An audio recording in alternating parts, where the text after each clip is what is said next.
Hiking in the modern age is undergoing a shift in identity. The general ethos is becoming one of comfort, challenge is frowned upon, and danger is overemphasized. New trails, new gear, and new technology have inadvertently increased the vulnerability of the modern hiker through reinforcing unpreparedness. And when said modern hiker comes face to face with the challenges of Mother Nature, panic ensues. When panicked and in a hostile mountain environment, do you know what to do to get yourself home? No amount of gear or fancy tech can replace skill. The greatest investment you can make towards your passion for hiking is developing a particular skill set. Skills that don't simply come through the passage of time and experience. Skills that set you apart. The reason why most people idle in their hiking skills development is that they give themselves no reason to improve. They stick to what they know, they follow the leader, they fear the consequences of stepping into the unknown. Hiking could remain an activity of comfort, and ultimately there's nothing wrong with that. Hike your own hike and have fun. But I believe the real value behind anything is for doing what is hard, challenging, and usually painful. That is when hiking, at least for me, is at its best. And it could be for you too. This is a video for those of you who want more out of your passion for hiking. When most of the general conversation around hiking remains fixated on the unimportant and shallow, a lot of value goes missing. Not much is said on how people can actually get better that was bad, at hiking outside of very basic information aimed at beginners. It's not something most people would even consider. Hiking in itself as an activity is usually thought of as a means to get fit, but what if we reversed that thought and became fit for hiking? We've seen it this summer bushwalking season here in Australia. The extensive search for the missing hiker in Kosciuszko National Park, compounded by many an incident in Tasmania. This briefly brought important safety protocols to the mainstream, but still nothing has been said on how people can actually avoid those situations entirely. Disaster and danger mean nothing to the person who knows how to get themselves out of any situation. That is what I'm interested in sharing here today. Not the need to carry a personal locator beacon, but rather a pathway to developing a skill set that ensures that you never need to use one. The first step towards becoming an advanced hiker is by aligning your hiking with a set of goals. Advanced goals and high aims constitute possessing an equally advanced series of skills. If you don't give yourself a specific, meaningful, and currently unobtainable goal, chances are you'll stay as you are, and you probably won't take away anything from this video. The most important attribute of the goal that you set is that you can't achieve it currently, but you understand how you can eventually. Break down what you need to do to achieve this goal into monthly objectives, weekly tasks, and daily habits. Obsess over achieving them. However, simply aiming high won't directly translate into you adopting the skills that you need to become an advanced hiker. You may want to climb Mount Everest, but if you pay $100,000 to have Sherpas do literally everything for you, what exactly are you learning and how will you be any different afterwards? The whole purpose of planning something like Everest is to effect some sort of spiritual and physical gain, and if you compromise the process, you're an arsehole when you start out, and you're an arsehole when you get back. An intention to learn and grow must dictate the activities that you choose. These goals need to aid in the progression of the following skills. Fundamental navigation and route planning.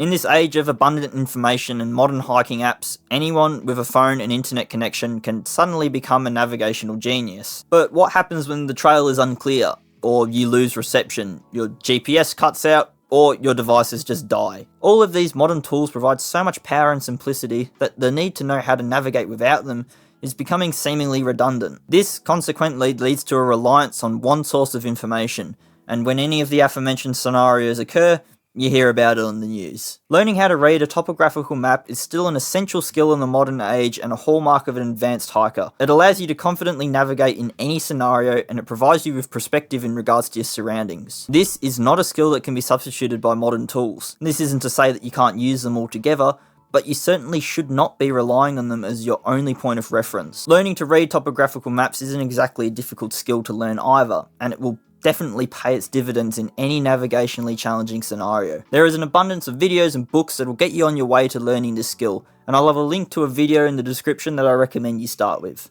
Equipment decisions. A change in objectives and an advancement in skill will dictate a change in the equipment that you choose to bring with you on your hikes. The more you know, the less you have to carry. My thought process behind the decisions I make with equipment has always been influenced by alpinism. That is, going fast and light. In the extremes of mountain climbing, speed is safety. You must compromise on comfort and preparedness for the pursuit of efficiency. Cut the fat down to what is essential and question every decision. Extreme objectives call for extreme measures, and until our journeys venture into this world of extremes, we don't have to abide by this way of thinking. But we can certainly learn a thing or two and adopt them to our own objectives. This way of thinking is essentially exchanging equipment with the physical and mental ability to deal with discomfort. For some, this equation might seem mad, but for you and I, it makes perfect sense. If we cater to our desire for comfort, then we will be carrying a literal and metaphorical heavy load. If you are willing to do away with comfort in the pursuit of achieving your goal, then you'll find comfort and satisfaction in things outside of cushy tents, dry clothes, and warm sleeping bags. Sometimes these things are essential, and sometimes they're a luxury. This isn't a cut and dry rule for you to follow, rather this is an exercise in judgment. Don't confuse comfort for safety.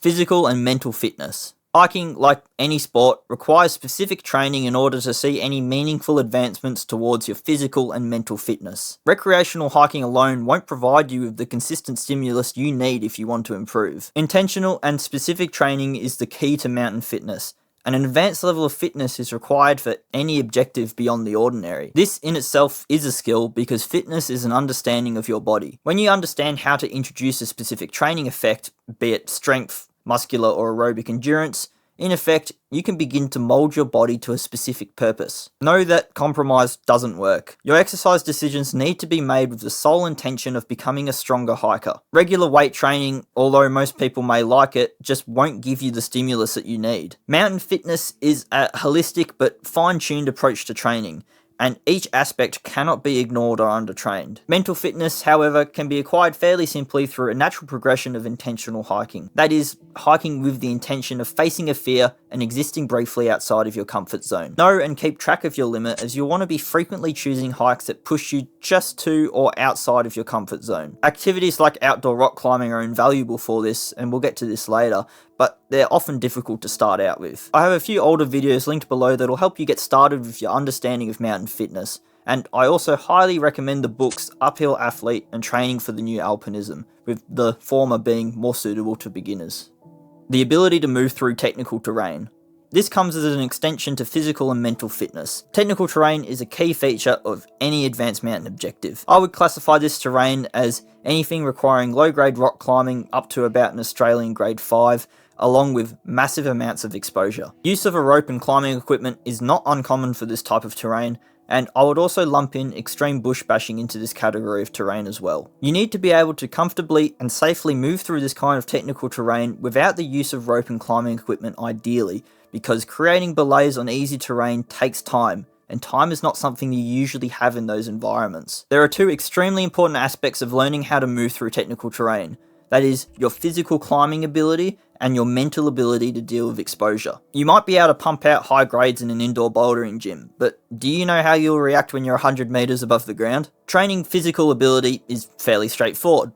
Start climbing, outdoors or indoors, but do so with the intention of developing your fluidity, footwork, and body positioning. Make sure that there is an intention behind every one of your movements. To train your mental ability, you must be incrementally introducing yourself to high exposure scenarios. Abseiling, scrambling, and climbing with a reasonable amount of exposure and a slight feeling of fear. If scrambling or climbing, absolutely never do so without the ability to retreat. Always bring a rope and learn and practice how to rig an abseil to get yourself out of any unsafe scenario. But be very thorough with this skill because abseiling is just as dangerous as climbing.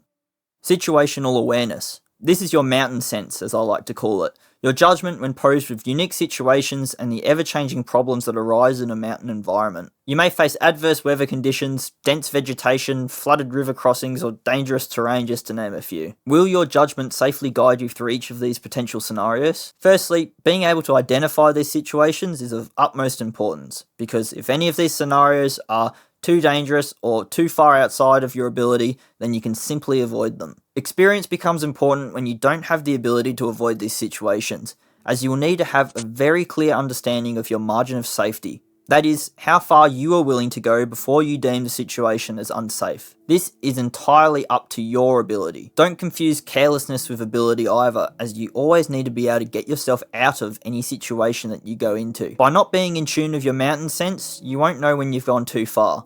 It's a very fine line to maintain. Failure and retreat are the only ways you can strengthen your mountain sense because it means that you've identified your margin of safety. You should now have a lot to work on and a lot to consider. These aren't skills that come easily, but each is a critical aspect of becoming an advanced hiker. What I've outlined is a pathway to becoming self-sufficient in even the most challenging of scenarios. Becoming an advanced hiker is not only about the advancement of objectives in terms of physical and technical ability, but also crucially the ability to save yourself and self-extract, perhaps the most important skill that you can have. Relying on yourself is far more empowering than relying on third parties and uncertainties. Modern tools do exist. Helicopters and hordes of rescue personnel will come to your aid if you call for it, but these assurances have weakened the modern hiker. Safety is your responsibility, and safety doesn't just mean owning a personal locator beacon. You need to be prepared when you go into the mountains, and the most important aspect of preparedness is your own ability, not the gear that you carry with you. This is not ordinary advice because it won't give you ordinary results. Some may consider these measures extreme, but there is no harm in being over-prepared. It's the consequences of unpreparedness that you need to be worried about. All links and references to further reading or listening can be found in the description below. If one of these skills stood out to you, then do let me know in the comments, as if enough people express interest in one of the skills in particular, then I'll definitely be making a follow-up video. So do support the video with a like, and make sure you subscribe so you don't miss out on it. Thanks for watching, and as always, I really do hope that you found this video valuable. This is a very niche but important topic, and it's topics like these that are few and far between here on YouTube. Take care on or off the trails, and I'll see you on the next one.